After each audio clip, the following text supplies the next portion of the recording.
Hello students, welcome to the another class. So students, we are doing divorce section number 13, divorce of HMA. And how many section or subsection we have done? Subsection 1 we have started, and we have done subclause 1, 1A, 1B. Up to here we have completed, and these 3 points I have explained these 3 points in very detail. You can see the previous lecture for this. So today we'll be doing further. Okay, so let's start. So students, our sub clause 2, what does it say? It says that any person has ceased to be a Hindu by conversion to another religion. See, here इन्होंने ऐसा नहीं कहा है, ये gender biased नहीं है. This सब close is not gender biased. इसमें दोनों ही पार्टी के लिए बात करी गई है, चाहे वो हस्बैंड है या वाइफ है. अगर दोनों में से कोई भी एक person has seize to be Hindu, Hindu अपना रिलीजन ख़त्म कर देता है by conversion to another religion. इस सब क्लोज को हम टू पार्ट्स में पढ़ेंगे. One is has seize to be a Hindu and another is has been converted into another religion. Okay, अच्छा देखो, अगर कोई पर्सन है, हिंदू है, ठीक है, और वो अपने रिलीजन को फेथ नहीं करता, he has no faith in his religion, he insults Hindu god and goddess, he has started eating beef, and he has even renounced his faith, Hindu faith. Can we say that he has ceased to be a Hindu? No. In all these cases he is not ceased to be a Hindu. ठीक है, वो हिंदू कब seize होगा? जब उसने अपने आप को कन्वर्ट कर लिया है दूसरे रिलीजन में. अच्छा, अगर एक हिंदू है, हिंदू अगर अपने आप को कन्वर्ट करता है किस में? बुद्धिस्ट, सिखिज्म, ठीक है, और जैनिज्म में. अगर इन तीन रिलीजन में कोई भी Hindu person, if he gets converted himself in these three religions, can we say that he has seize to be a Hindu and और he has converted into another religion? No, because as per Hindu Marriage Act, all these person who belongs to Buddhist, Sikhism और Jainism, all these are Hindu. ठीक है, उसको दूसरे religion में convert करने के लिए कौन से रिलीजन में कन्वर्ट होना पड़ेगा? मुस्लिम, ज्यू, पारसी और क्रिश्चियन. ठीक है, अगर वो इन रिलीजन में कन्वर्ट करता है अपने आप को, कोई भी हिंदू पर्सन, हिंदू मेल और हिंदू फीमेल, तो क्या कहेंगे हम? He this person has seize to be a Hindu because he has converted to another religion and it has become a ground of divorce to the other party. ठीक है, इसमें अगर जैसे मान लो कोई भी पर्सन अपने आप को दूसरे रिलीजन में कन्वर्ट करता है, तो this is not an automatic ground to get the divorce. The person, he or she has to file the petition before the honorable court to get the decree of divorce on the basis of this ground. ठीक है, जब तक petition file नहीं होगी, this is not an automatic ground of divorce. Divorce नहीं माना जाएगा कि भाई कन्वर्ट कर लिया है दूसरे रिलीजन में तो भाई डिवोर्स हो गया. No, it's not like that. ठीक है, next is, wait, just wait. Okay, next is third point क्या कहता है? Has been incurably of unsound mind or has been suffering continuously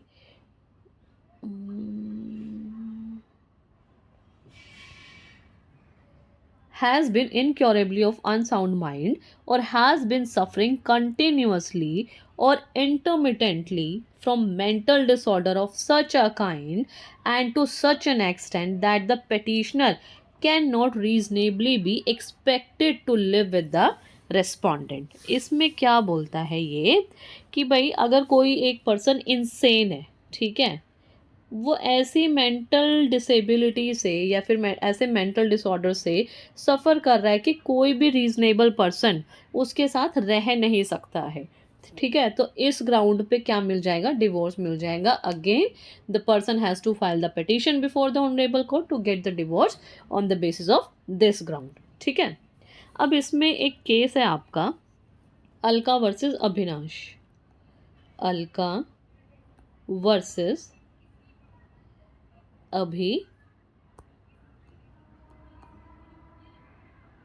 Abhinash. ये केस है आपका 1991 का एमपी हाई कोर्ट का, 1991 एमपी हाई कोर्ट। ठीक है, इस केस में क्या था, इस केस में ये था कि भाई जो ये वाइफ है ना, ये मेंटल डिसऑर्डर से सफ़र कर रही थी। किस तरह का मेंटल डिसऑर्डर था कि भाई ये घर के किसी भी काम में कोऑपरेट नहीं करती थी, and even on the very first night she was cold, frigid, nervous, so recluse that she could not cooperate in performing the sexual act. ठीक है, प्रॉपरली डोमेस्टिक अप्लायंसेस को होल्ड नहीं कर पाती थी, हैंडल नहीं कर पाती थी, किसी भी फैमिली मेम्बर की नीड के लिए she was found irresponsible, and she was even failed to explain her conduct of urinating in the veranda in the presence of family members. तो यही हेल्ड किया गया कि ये जो वाइफ है शी वॉज सफरिंग फ्रॉम साइजोफ्रेनिया। ठीक है, and on the basis of this the person this Avinash he gate the divorce. ठीक है, bye filing the petition in the honourable court.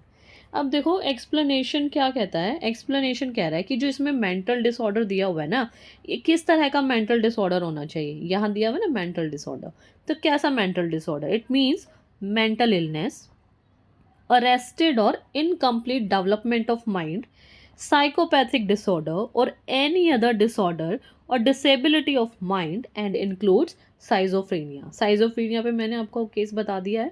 ठीक है, ये सारे टर्म्स आपको लर्न करनी पड़ेगी। ये आपका प्रीलिम्स पॉइंट ऑफ व्यू से वेरी इंपॉर्टेंट क्वेश्चन है कि भाई किस किस तरह का mental disorder, mental illness, arrested और incomplete development of mind, psychopathic disorder or any other disorder or disability of mind and it includes schizophrenia। ठीक है, सेकेंड एक्सप्लेनेशन इसका क्या कहता है, be the expression psychopathic disorder. देखो साइकोपैथिक डिसऑर्डर भी इसमें दिया हुआ है ना कि भाई कैसा होना चाहिए साइकोपैथिक डिसऑर्डर।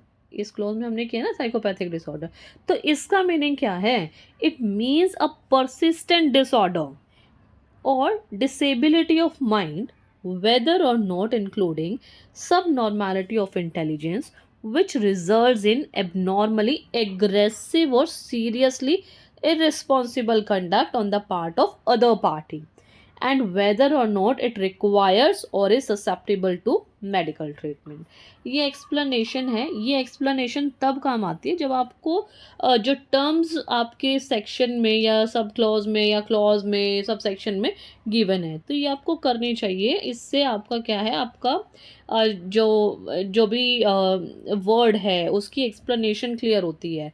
ठीक है, आपको पता लगता है कि इसमें एग्जैक्टली दिया क्या हुआ है। ठीक है, नेक्स्ट आपका ग्राउंड आता है सब क्लोज 5 क्या कहता है, has been suffering from venereal disease in a communicable form.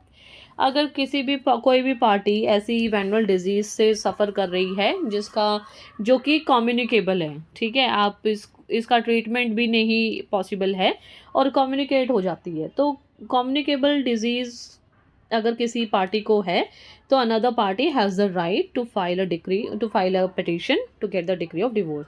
ये मैट्रिमोनियल रिलीफ इस ग्राउंड पर लिया जा सकता है। ठीक है, next is has renounce the world by entering any religious order.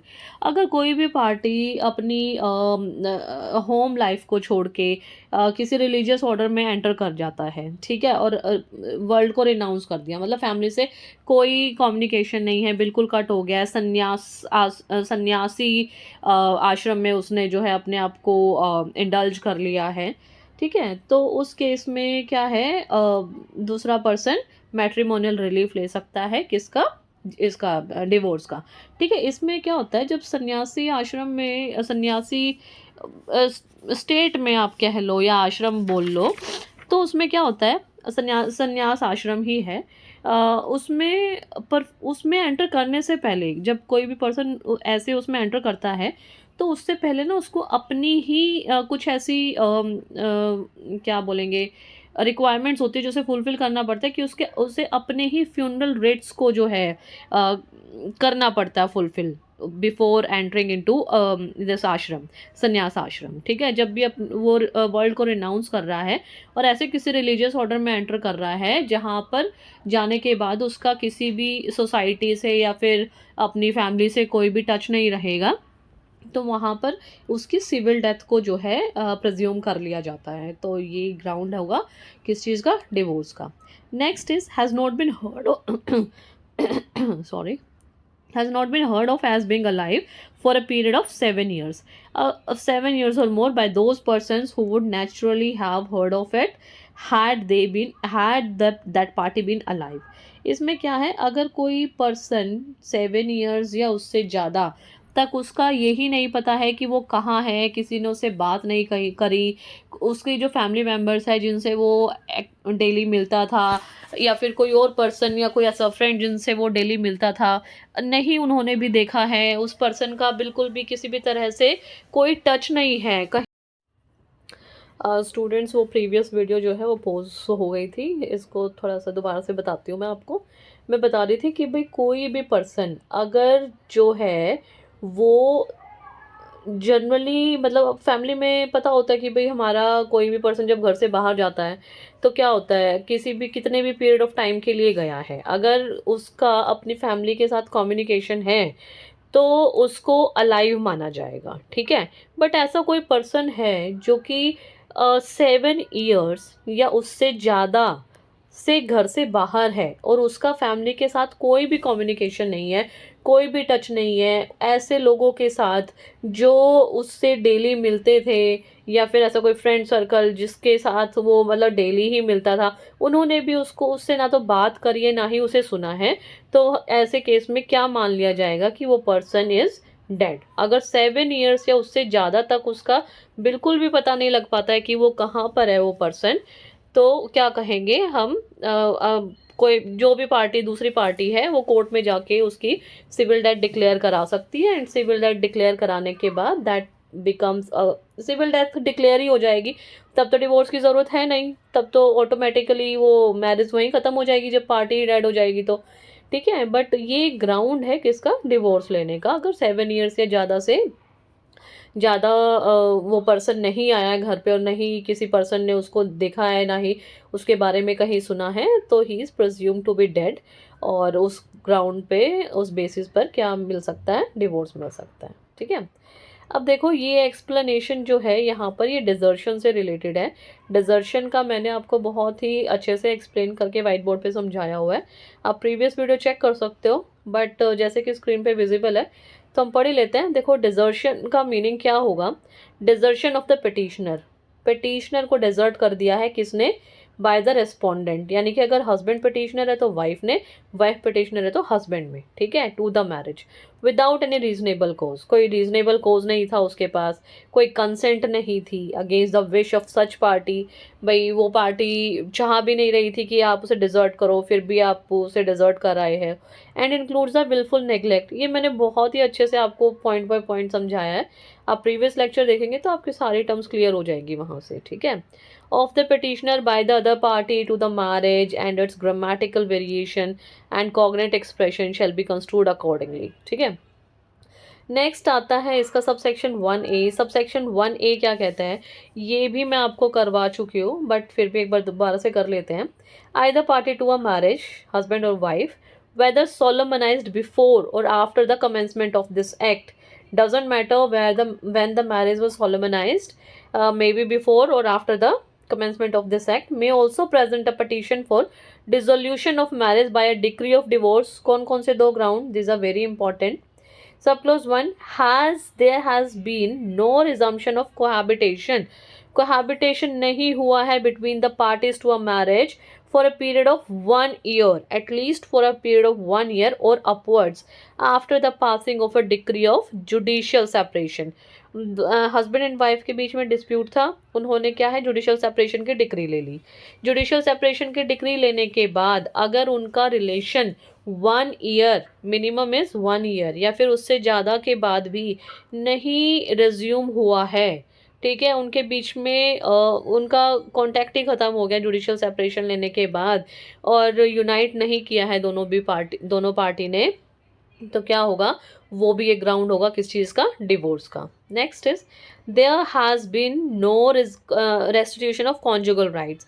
अगर रेस्टिट्यूशन ऑफ कॉन्जुगल राइट की डिक्री किसी भी पार्टी के फेवर में आई थी और पार्टीज़ ने आपस में रीयूनाइट नहीं किया है, ठीक है, कितने पीरियड के लिए, अगेन जो लिमिटेशन है minimum is 1 year or upwards after the passing of a decree for restitution of conjugal rights in a proceeding to which they were parties। ठीक है, दोनों ही केसेस में अगर जुडिशियल सेपरेशन की डिक्री पास हुई है और रेस्टिट्यूशन ऑफ कॉन्जुगल राइट्स की डिक्री पास हुई है, दोनों ही केस में अगर पार्टीज के बीच में कोई कोहाबिटेशन नहीं होता है, वो रिज्यूम नहीं करते हैं अपना रिलेशनशिप, तो मिनिमम इज़ 1 year पीरियड। अगर 1 पीरियड भी क्रॉस हो गया है तब भी पार्टी कोर्ट में आ सकती है, ठीक है, और अगर ज़्यादा भी हो गया है तब भी आ सकती है। मतलब कि मिनिमम आपके पास 1 year का टाइम है। अगर 1 year क्रॉस हो गया है तो after just crossing 1 year you can directly come to the court. Court won't ask you to wait for more time, ठीक है। ये हमारा लॉ कहता है कि मिनिमम रिक्वायरमेंट कितनी है,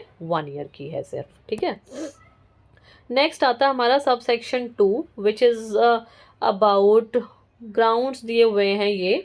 these are the special grounds which are given to the wife on the basis of which he can file the petition of divorce before the honourable court.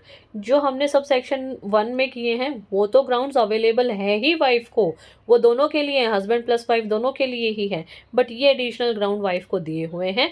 इस पार्ट को करने में थोड़ा टाइम लगेगा, जो कि हम इसके लिए एक सेपरेट वीडियो बनाएंगे, अच्छे से स्टडी करेंगे और वाइट बोर्ड पे अच्छे से समझेंगे अलोंग विद केस लॉज, ठीक है। तो ये देखो आपका यहाँ तक है, स्टेट अमेंडमेंट्स तो हमें नहीं करनी होती है, यहाँ तक ही है, तो हम इसे नेक्स्ट लेक्चर में पढ़ेंगे, अच्छे से एक्सप्लेन करेंगे इसको, ठीक है। Till then bye bye, thank you.